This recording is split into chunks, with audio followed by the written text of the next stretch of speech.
in a time woven into the fabric of the earth, in a kingdom born from the whisper of the wind. A place where the earth itself whispered to the ancestors, where rivers ran with stories, and the great Iroko trees stood as sentinels of time in the heart of West Africa. And this vibrant land of spirit and strength is called Ileoba, where our story begins. But the peace and prosperity of Ileoba was not quiet. It was a peace that had to be guarded. From a kingdom called Adesina, a kingdom that troubled the people. And so our story begins.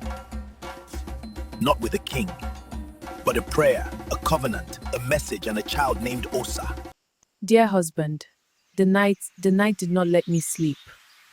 Dear wife, what troubled you that took away your precious sleep, my dear? I wasn't troubled at all, but a visitation, a message in the dream of the night, by a messenger. A message bearing good news, a message bearing fruit. It said my barrenness is over, that I will conceive a son. A son?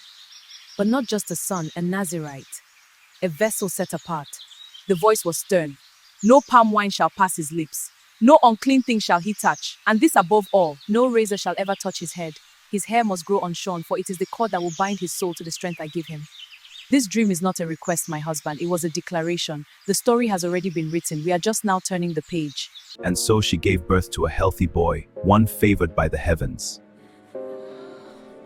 A child of the covenant, one born to liberate his people, to protect the people of Ileoba. And so as told, no wine touched his lips, no razor touched his head, and the child waxed stronger and stronger each day. My son, Osa, the wind carries a song that makes my spirit tremble. The heart you wish to give can be a gateway. Promise me, my child. Your strength is for our people, not for the laughter of strangers. Mother, your worries are shadows. Can a lion fear a song? It is not the lion that falls, but the man inside him. Remember the vow. Your hair is not just power. It is your connection. Do not let a foreign fire burn the bridge to your ancestors. Against his mother's warnings, he goes to marry her. On the way, a young lion attacks him, and he tears the lion apart barehanded. Later, he finds bees have made honey in the lion's carcass, breaking the part of his Nazirite vow by touching a dead body. If you're enjoying the story so far, please like, Share, subscribe, and comment. Thank you. The wedding went on for days, and on the 7th day of his wedding, OSAS poses a riddle to 30 Adesina groomsmen. Friends, family, my new kin from across the river. To honor this union, I offer a riddle. If our Adesina brothers can solve it before the sun touches the Iroko tree, I will give them 30 lengths of the finest cloth and 30 pieces of pure bronze. But if they fail, their side of the bargain is 30 jars of your finest palm oil.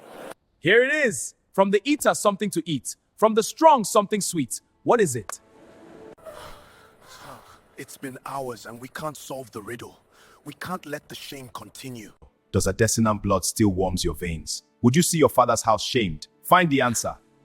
Dear husband, your riddle sings in my head. Share its secrets with me, so I may admire your wisdom fully. Let there be no secrets between us. The answer is the honeycomb, gotten from the lion I slew. The answer you seek is honeycomb, taken from the carcass of the lion he slew. Amenze, my child, you have made your house proud. OSAS, your riddle is weak. The answer is honeycomb, taken from the carcass of the lion you killed. From the eater, something to eat. From the strong, something sweet. You played the fox with my trust, so I will pay my debt with your foxes. You want 30 pieces of bronze? I'll pay you your debt. Setting their barns and valuables ablaze out of being betrayed, he used his strength not for protection but for personal vengeance. Using his divine strength to wreak havoc, he raids Adesina trade outposts, not with an army, but alone. This act of rage is what directly prompts Queen Omozele to vow his total destruction, setting the stage for Ivie's seduction. Reports are consistent. He is a storm of one man. His strength is not of muscle alone. I have many sharp tools, Ivie. Warriors, spies, poisons. But you are my most exquisite blade. You do not cut the skin, you cut the soul. This Osa, this lion, he is a man. And men have a universal weakness, a need to be understood, to be truly seen by a beautiful woman. Wish for me to see him. I wish for you to be the mirror in which he sees only what he desires. Become his sanctuary. Become his confidant. Learn the root of his power. Where does it truly lie? In a charm? A ritual? His blood? Find it. And when you know it, you will hand me the shears to prune this troublesome branch for good. Bring me his secret, and the wealth of 2 kingdoms will be your dowry. Simple task. You do not need a warrior, my queen. You need a key. I will become one. Who is the wind that has blown this rare beauty my way? Do the warriors of Ileoba always stare so? Or is it the gold that catches your eyes? It is not the gold that shines here. May I know the fair maiden who caught my attention? I am Ivie. You can call me OSAS. And so, OSAS fell for another Adesinan woman, which brought about his downfall. Osa, my lion, how can you say you love me if you do not trust me with your heart's truth? 3 times I asked and 3 times you lied about the secret of your strength. No razor has ever been used on my head. If my head were shaved, I would become as weak as any other man.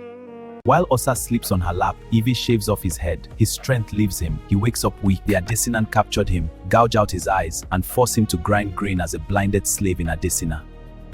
And so the mighty warrior and protector of Ileoba has fallen because of his flaws. Look at it.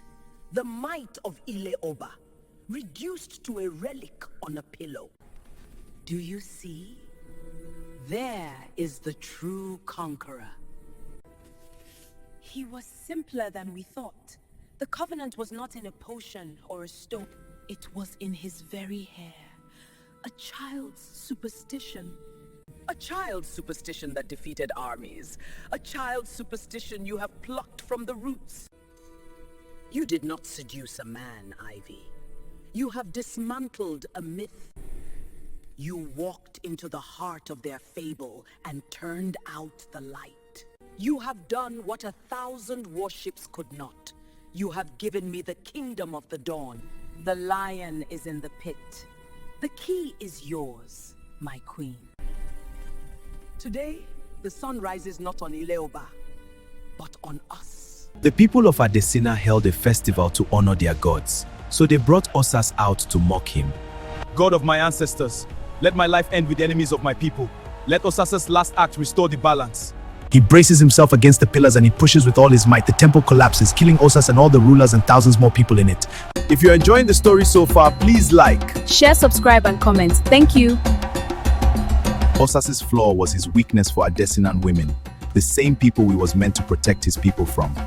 His inability to control his emotions. He broke the vow severally, breaking his connection to his power. In his final moment of humility and dependence on God, his strength and purpose are restored for one last, decisive act. Samson is remembered not as a perfect hero, but as a tragic, powerful figure whose story is a warning about wasted potential and a testament to God's ability to redeem even the most broken end.